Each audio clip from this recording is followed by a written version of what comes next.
Olá, sou Ricardo Nazareno, bem-vindo a mais uma aula para aumento do giro dos estoques e melhoria do atendimento da demanda.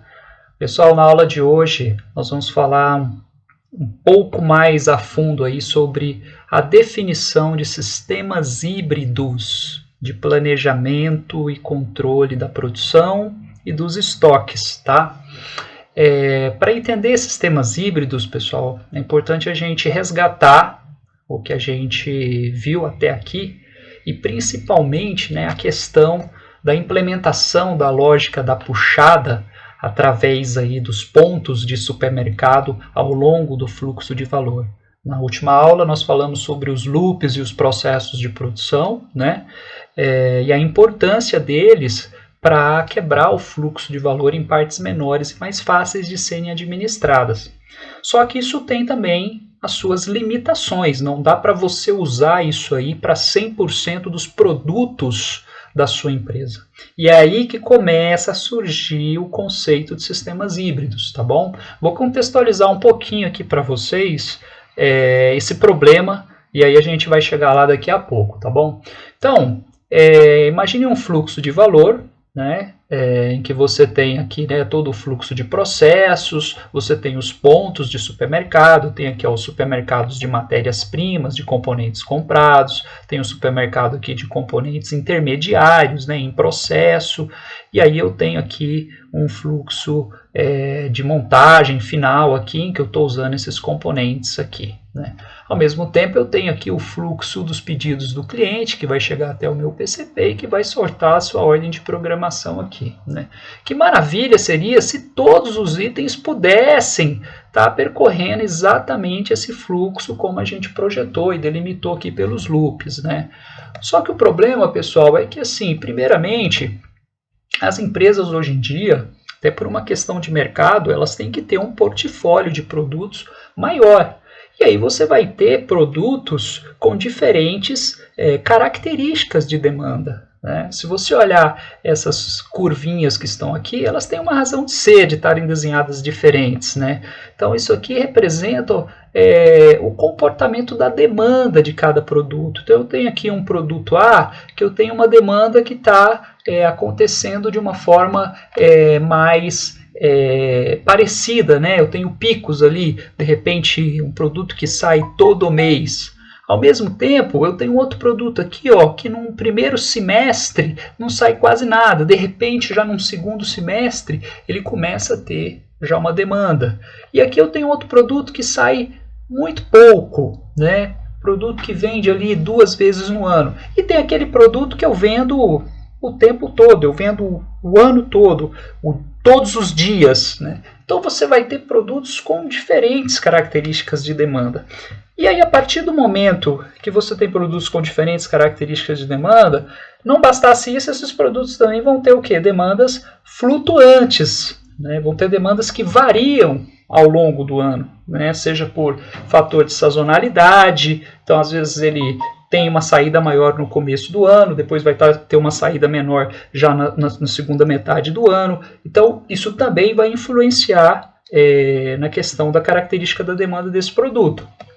E por fim, pessoal, você, normalmente hoje as empresas já têm estruturas de produtos que são compostas por componentes, ou seja, por itens filhos, de alta variedade de componentes, né?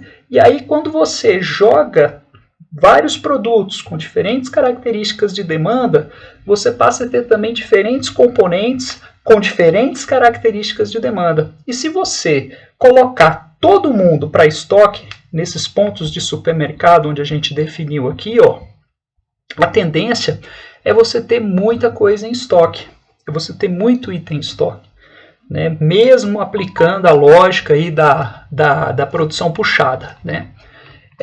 Então, nesse sentido, que ainda não bastasse isso, você tendo uma alta variedade, o que vai acontecer com os seus processos?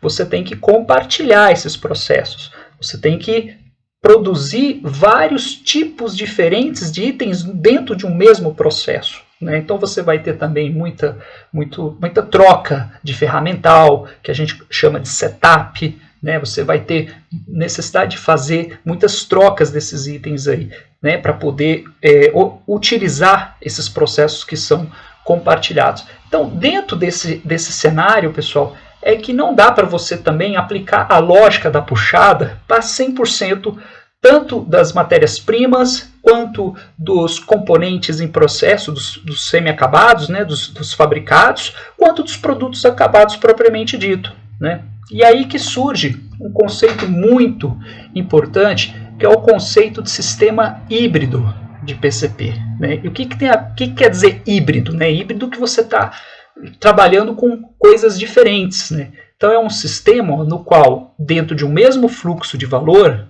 são necessários, né? São adotadas diferentes políticas de atendimento da demanda e diferentes métodos de programação e controle da produção.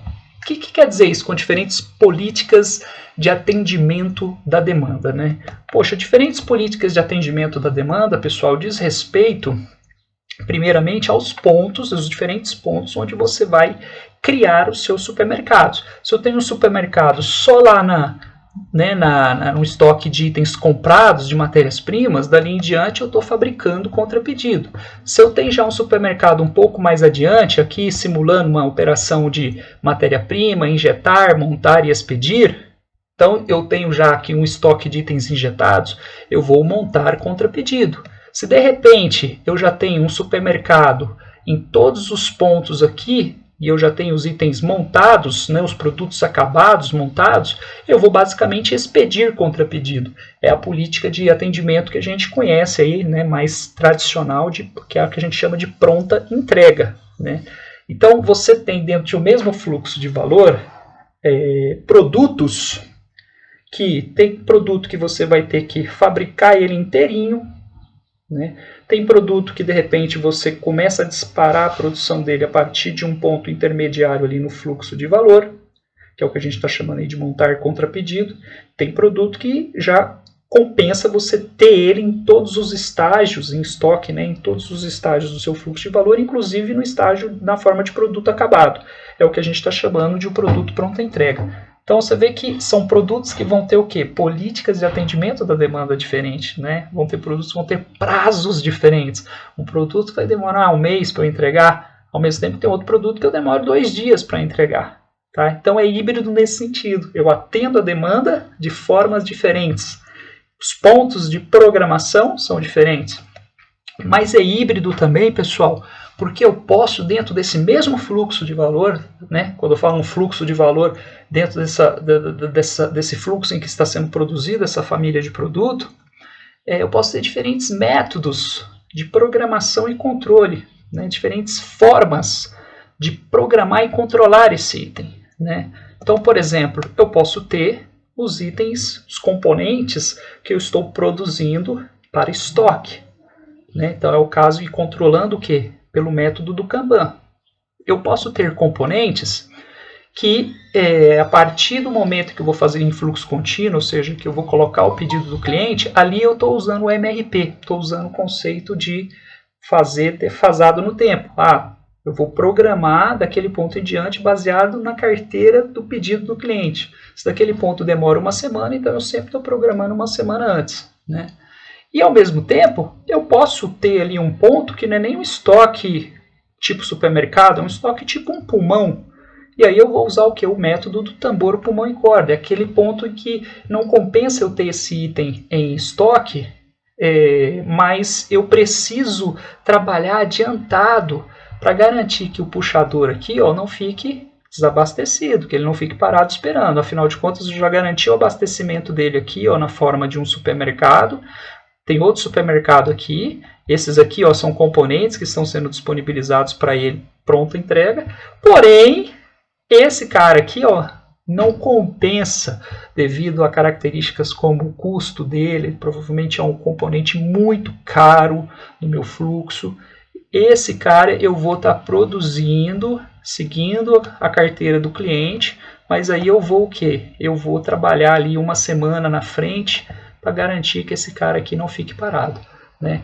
Então, significa que você vai ter dentro de um mesmo fluxo de valor itens que você vai estar produzindo para estoque e itens que você vai estar produzindo contra pedido, né? E usando, obviamente, as ferramentas que a teoria nos proporciona aí, como o Kanban, como o MRP, como o tambor, pulmão e corda da teoria das restrições. Então é híbrido também nesse sentido. É híbrido porque você vai ter produtos com diferentes políticas de atendimento da demanda, e aí você vai disparar a produção deles em pontos diferentes do seu fluxo de valor, e é híbrido porque você vai ter tanto produtos quanto componentes, que você vai estar fazendo alguns para estoque e alguns contra pedido, ou seja, sob encomenda, seguindo literalmente a carteira do cliente, tá bom? Obviamente, para você tomar a decisão de qual que eu faço assim, qual que eu faço assado, existe aí alguns critérios, né, algumas técnicas que a gente vai apresentar para você aí ao longo desse curso, principalmente aí nas próximas aulas. Tá bom, pessoal? Espero aí que tenha ficado claro. Qualquer dúvida é só entrar em contato aí nos comentários. Grande abraço, tchau, tchau.